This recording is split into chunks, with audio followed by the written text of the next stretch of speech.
देखिए, तो अभी हमारे साथ एमएलसी आफाक अहमद और पूर्व एमएलसी रामबली चंद्रवंशी जी हैं। इनसे जानते हैं क्या कुछ तैयारियां हैं। सर, बड़ा बड़ा दावा किया जा रहा है कि 5 लाख लोग कल आएंगे। देखिए, यह आज रैली के पूर्व संध्या पर मैं आपको चैनल को बधाई देता हूं, आपका शुक्रिया अदा करता हूं कि आप आए और इस जानकारी को हासिल करने के लिए। ये जो रैली 11 अप्रैल का है, यह रैली ऐतिहासिक और तारीखी है और तारीखी मैदान से है, गांधी मैदान से है। कितने लाख लोग आएंगे यह बात कहना उचित नहीं है, लेकिन भारी संख्या में लोग आएंगे। तमाम तर रैलियों के रिकॉर्ड को ब्रेक करते हुए बिहार की जनता खड़ा हो चुकी है बिहार में बदलाव लाने के लिए। मतलब अभी तक का सारा रिकॉर्ड कल टूट जाएगा। इसलिए टूट जाएगा कि यह भ्रष्टाचार, पलायन और रोजगार के मुद्दे पर रैली हो रहा है। यह रैली किसी जाति और भाषा के आधार पर नहीं किया जा रहा है। अपनी ताकत नहीं दिखाई जा रही है। युवाओं की ताकत लेकर, उसके पलायन की ताकत को लेकर, उसके पलायन के ऊर्जा को लेकर और भ्रष्टाचार मुक्त सरकार बनाने के लिए, बिहार को बनाने के लिए यह रैली की जा रही है। और मुझे लगता है कि यह रैली ऐतिहासिक होगी। यह गौतम बुद्ध और महावीर की धरती से बिलोंग करने वाले जो भी लोग हैं इस बिहार के, जो कर्पूरी ठाकुर, जयप्रकाश जी के अनुयायी और नीति और सिद्धांत के प्रतिपादन करने वाले लोग हैं, वह निश्चित रूप से एक आशा भरी निगाहों से जन स्वराज को देख रहे हैं और जन स्वराज के संरक्षक प्रशांत किशोर को देख रहे हैं कि आने वाले कल में ये गांधी की नीति और सिद्धांत पर चलकर बिहार को बदहाली से बचाएगा, बिहार को एक नया आयाम देगा, एक नई तारीख का आगाज़ करेगा, नया आफ्ताब निकलेगा और नई रोशनी आएगी। माना जाए सर, जिस प्रकार से आज प्रकृति ने यहाँ जो तमाम कुर्सियाँ हैं इसको गिरा दिया है रैली के पूर्व संध्या पर, रैली के बाद बिहार की सरकार गिर जाएगी। मैं बता रहा हूँ कि यह आज तो इंद्र जी ने मौसम में बदलाव करके, प्रकृति ने भी आपका साथ दिया है। प्रकृति ने बदलाव करके यह संकेत दिया है कि यह कल का जो बिहार बदलाव रैली है वह रैली सफल होगी, कामयाब होगी और उसके माध्यम से बिहार में तगय्युर आएगा, परिवर्तन आएगा और तब्दीली आएगी। नया बिहार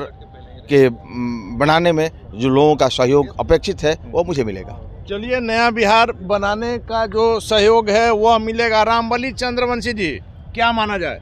आप लोग के चेहरे की चमक काफ़ी कुछ बयां कर रही है, लेकिन दर्शक आपकी बात सुनना चाहते हैं। देखिए, अब तो मैं कहूँगा कि प्रकृति भी हम लोग को साथ दे रही है कि जो मौसम में हम लोग डर रहे थे कि बहुत प्रचंड गर्मी होगी, लेकिन आज के बारिश या कल से ही कहे तो मौसम को बिल्कुल ऐसा बढ़िया बना दिया है कि अब जो हम लोग उम्मीद कर रहे थे कि 5 लोग आएंगे, हो सकता है कि 7 लोग हो भी आए।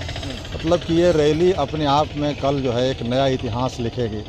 इतिहास इस मामले में कि जो सन स्वराज ने संकल्प लिया था कि हम जननायक कर्पूरी ठाकुर के जो सपना था वो समतामूलक समाज को स्थापित करना, उस समाज को स्थापित करने के लिए, बदलाव के लिए, व्यवस्था में बदलाव के लिए, सिर्फ सत्ता में बदलाव के लिए नहीं, व्यवस्था में बदलाव के लिए जनसुराज और जनसुराज के सूत्रधार आदरणीय प्रशांत किशोर जी ने जो संकल्प लिया है बदलाव का, उस बदलाव का कल ये इतिहास में अंकित होगा और लगेगा कि बिहार के लोग पुनः एक बार बिहार में सत्ता परिवर्तन, जो बिहार ठहर सा गया है, ये 20 वर्षों नहीं कहें बल्कि और भी 35 वर्षों से कहे कि बिहार जब देश में विकास का दौर चल रहा है तो बिहार जो है आज भी जाति पाति और संकीर्णताओं से घिरा हुआ है। आज बिहार की शिक्षा, पलायन से लेकर के रोजगार, चिकित्सा, सारा कुछ पैमाने पर बिहार जो है आज फिसड्डी साबित हो रही है। उस बिहार को आगे ले चलने के लिए, बदलाव करने के लिए जन स्वराज का कल का जो रैली है, बदलाव रैली, वह अभूतपूर्व होगा। इसी के साथ हम लोग जनता से भी अपील करते हैं कि जो भी बिहार में बदलाव के पक्षधर लोग हैं इस रैली में बड़ी संख्या में आवें और जन स्वराज के हाथों को मजबूत करें। बीपीएससी अभ्यर्थियों के समर्थन में जब प्रशांत जी यहाँ बैठे थे, उसी समय उन्होंने कहा था कि अब फैसला गांधी मैदान से होगा। हाँ, ये तो बात प्रशांत जी ने कही थी बार बार कि जहाँ ये हुआ है वहीं से शुरुआत हुआ है वहीं इसका अंत भी करेंगे। और वह लगता है कि कल अंत का समय आ गया है। कल बिहार के शासन व्यवस्था में बैठे हुए लोग या जो राजनीतिक दल है उनके लिए एक चुनौती होगी और उनके लिए एक तरह सा ये बहुत बड़ा सदमा होगा कि अब लगता है कि बिहार के लोग मन बना लिया है कि जन स्वराज के नेतृत्व में बिहार की जो है सत्ता बदल देगी। एक आखिरी सवाल है सर, अभी तक सैकड़ों रैलियां हमने कवर किया होगा, लेकिन उस दिन रैली के दिन नज़र आता है और पार्टियों में कि उस दिन खुलेआम जो है कानून तोड़ने की छूट मिली हुई है, लेकिन आपने बापू सभागार में किया, वेटनरी कॉलेज में किया। अनुशासन जो आपके भीड़ में रहती है, कहाँ से इतना आप लोग मैनेजमेंट कर पाते हैं? देखिए, जन सुराज का मतलब ये होता है कि ये भीड़ भाड़ नहीं करे, धक्का मुक्की नहीं करे, और जनता के अगर हम सही सवालों को उठाने की बात कर रहे हैं, जनता के जो व्यवस्थाओं से ये है उसको अगर हम अच्छा संदेश देना चाह रहे हैं तो हमको भी खुद अनुशासित बनना पड़ेगा।